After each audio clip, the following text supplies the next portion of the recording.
G'day, I'm Mark from Self-Sufficient Me, and in this video I'm going to give you my 5 top tips on how to grow a ton of plums. Let's get into it.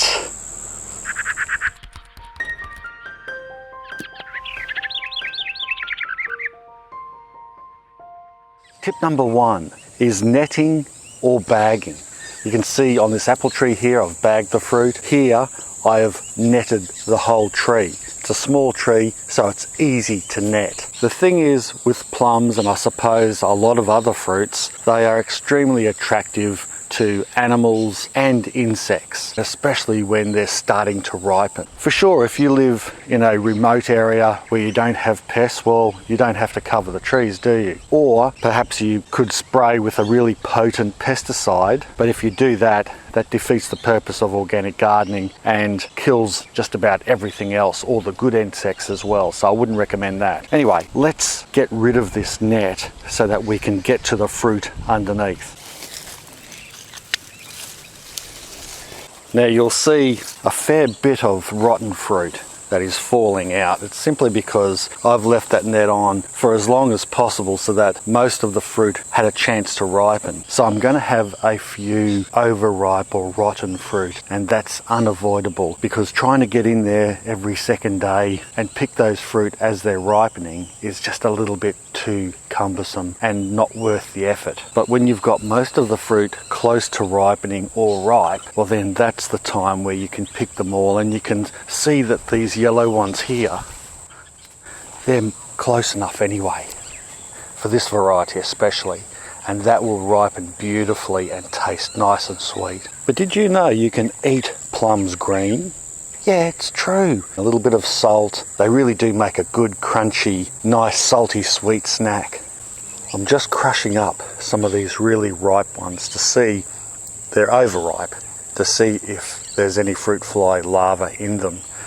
Seems like so far so good. They haven't got through the net in some way or in a little hole and into the fruit. So that's good. It's a good sign.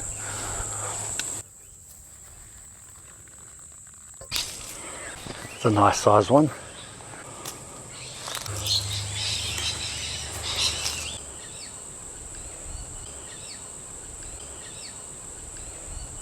And here we go. Check them out. Whew, tell you what, it's warm. I'm sweating harder than a sumo wrestler's crutch at the moment, but this is a pretty good haul. Now, I know what you're thinking. They're not all perfectly ripe. Some are at different stages. Most of these are not overripe because I've left the overripe ones there. It's kind of inevitable. You know me, I like to pick fruit in a perfect world as it ripens off the tree. But under these conditions, unlike our citrus for example, where we can just let them sit on the tree without any problems from pests, well not many, plums and other stone fruit here just get raided by so many things you can't afford to. If you're going to get stone fruit at all, you've got to pick them early and net them. But what you can do, like I said with netting, is pick them at almost when they're ripe. And this variety here, goes from green to yellow and then to a red. But you can eat them at this stage, no problems. And you can also make a wonderful jam. So there's the compromise. Tip number 2, don't thin the fruit or the flowers out. You know, the pros, they often say thin the fruit out, meaning if there's too much fruit on one branch, get rid of some of them. So keep it to say 2 or maximum 3 per bundle on a branch, and that way your fruit will grow nice and large. I don't believe in that, especially not for plums, and there's a few reasons why. Firstly, who cares about huge plums? I didn't thin the fruit or the flowers out. The concept behind thinning fruit out is that the less fruit you have, the more energy the plant can put into those fruit and grow them bigger. I'm not a huge fan of huge thumbs. I'm not a huge fan of huge plums. I mean, fine if they get big, but at the end of the day, I even like those date plums or those sugar plums, the really small ones. And you can see here, I never thinned our fruit out, or I never picked the flowers off. And there's a good range of large ones and smaller ones. But there's nothing wrong with a small plum. Absolutely nothing wrong at all with eating a small. It makes a really nice snack. And what you get, instead of maybe, say 50 big plums, you'll get 150 medium to small plums and a few big ones. And that's not much difference really. In fact, I think it's a better haul. The other reason they recommend thinning out is that a branch laden with fruit, this could lead to the branch snapping and introducing disease into the plant and not being very helpful overall because of that weight of the fruit bringing the branch down. Well, I don't really agree with that either. Plum trees have very flexible branches and they're very strong and they will take a whole lot of weight. I haven't braced any of these, but if I really was worried, I could just put a fork stick underneath a heavy branch and ensure that it doesn't break. That's all that you need to do if you're worried about the weight of the fruit, rather than picking off the flowers or the small fruit to aid that tree not breaking a branch. Doesn't make sense to me. I get why the pros say that, but from my experience, it doesn't make much of a difference to a backyard grower. Maybe if you're a plum and orchard grower, maybe you stick by those rules. In backyard, we don't have to. Tip number 3, fertilizer and water. Now, to get a ton of fruit on a small tree like this, you've got to look after it. It has to have enough energy, not just from the sun, but from food and water to be able to grow and sustain itself to grow such a large crop like that. So what you have to do is make sure you give it enough food through fertilizer. What I like to do is make it easy. If I don't have enough of my own chicken manure and source cow manure or animal manure from other places, I'll just get some typical citrus commercial fertilizer that's good for citrus trees, and that seems to work really well for this plum.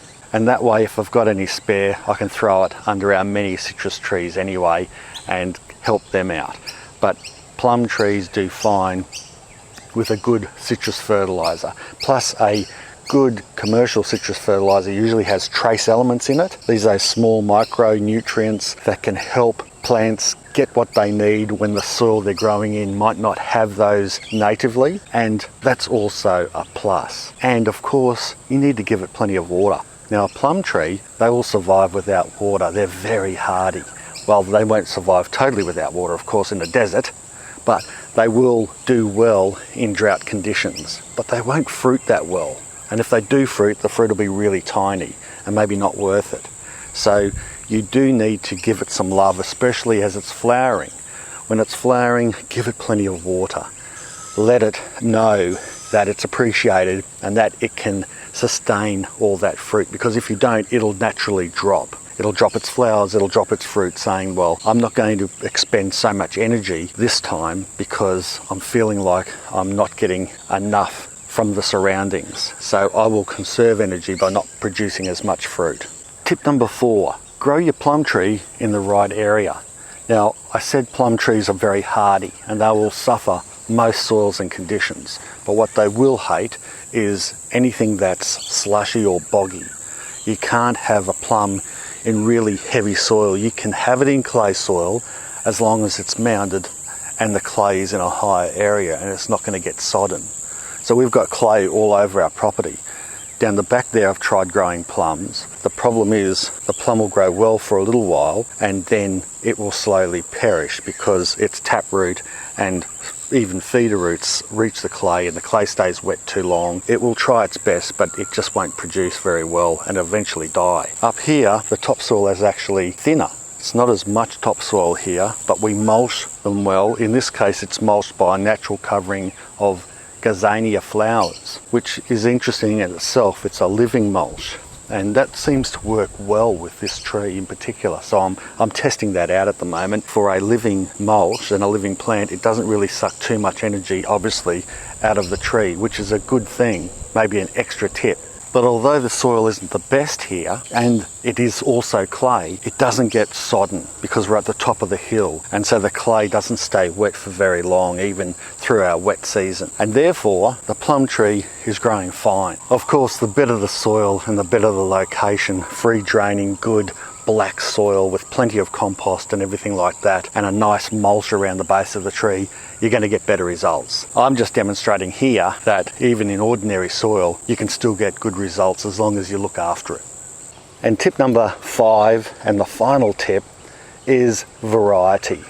Variety does play a huge role in your choosing of a plum tree. This particular variety is called a Gulf Gold, and because we live in a subtropical climate, which isn't really native to plum growing, and it gets very hot, we need a plum that can withstand those conditions, but not just withstand the conditions, be able to flower under these conditions and thus bear fruit. Because without flowers and pollination, you're not going to get the fruit. And typically plum trees come from a cold climate, and they do best in cold climates. So we needed a variety that was a low chill, meaning it doesn't need much cold to be able to trigger it to flower and fruit. So that's the first thing. You might not have that problem where you are. You might have a larger variety to choose from. The other thing about this variety is that it's a dwarf plum, which makes it easy to net. This tree here is about 8 years old, believe it or not, and we get this many plums off it at least every year. Sure, we prune it occasionally, prune off dead wood or crossing over branches, but apart from that, that's its full size, which, like I said, makes it easy to do the organic side of things and net it when we need to protect the crop. The third reason I chose this variety was its prolific nature of bearing fruit. This tree is renowned to grow a lot of plums naturally, so that's why I chose it. I wanted the tree to grow a ton, so get a tree variety that is prolific, that wants to grow a ton, and that is known for growing a ton. Especially if it's a dwarf or a small tree, you can get 1 or 2 of them, you can get 2 or 3 to even extend your harvest or increase your crop. But if you've only got 1 tree, I recommend choosing a variety that's known to bear a lot of fruit. It makes sense, doesn't it? And the last but not least on variety is you want something that tastes good. And this Gulf Gold was also renowned for tasting nice, with all those things put in together. Its prolific nature of bearing fruit, its dwarfness, it's easy to net, and it grows well in our location. So all those things put together make for success and make for how you can grow a ton of plums. Well, I hope you enjoyed my 5 top tips on how to grow a ton of plums. If you did, make sure you give it a plum thumb up, share the video around, and subscribe to the channel if you haven't already. Thanks a lot for watching. Bye for now. You know what else you can do with these? I've once made a really excellent Worcestershire sauce. Yeah, anyway, I should do a recipe on that one day, shouldn't I? Cheers.